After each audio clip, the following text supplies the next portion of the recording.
Good day, Philippines! Today we are live in General Mathematics. Another day, another problem. Number 1. Adjectives leave a repeating pattern of long and short marks. One long, two short, one long, two short. What kind of mark is the 13th one? To get the 13th mark, we have this question falls to the modulus arithmetic or modular arithmetic. Modular arithmetic is a system of arithmetic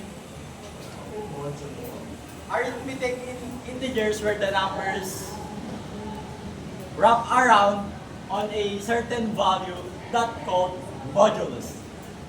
Now we know what is modular arithmetic. Let's break it down. First, let's list the marks, which is long, short, short, long, short, short. The total of marks we have is six marks. What is the formula?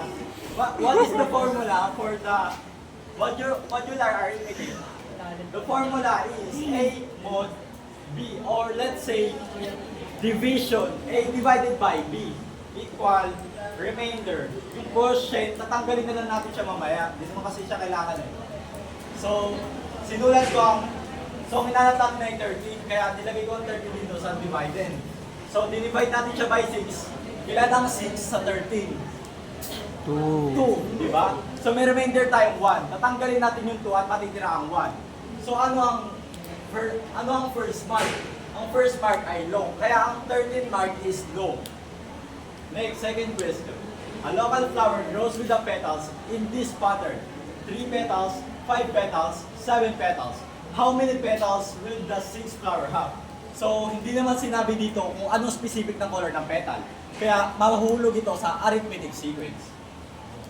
Ang formula ng arithmetic sequence ay a sub n equal to a sub 1 parenthesis n minus 1 parenthesis times difference. So, ang a sub 1 natin ay 3 at difference natin ay 2. Ang total naman ng hinahanap ay 6. So, a sub n equal to 3 plus 6 minus 1 times 2. Ma-minus lang natin kaya siya naging 5. 3 plus 5 times 2. Pa-times na natin yung 5 at 2, magiging 10 siya. Kaya 3 plus 10 is 13 petals. So, ang 6th flower ay merong 13 petals. Third question. A student is designing a parole for a school contest. Choose 1 green star, followed by 2 red stars, then 3 yellow stars, and repeats the pattern.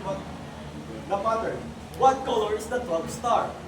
So, ginamit ko ulit dito ay ang modular arithmetic. So, first, ililist natin kung ilan ang merong star. So, meron tayong 6 stars, kaya 6. Ngayon naman, nahanap natin ano ang 12 star. So, didivide lang natin siya. Didivide na natin ang 12 sa 6, kaya magiging 2. Pero, Charlie, bakit 0 ang remainder? Ano ang mangyayari? Kung 0 ang remainder mo, ibig sabihin, nasa dulo ka na ng pattern. Ano ang dulo ng pattern?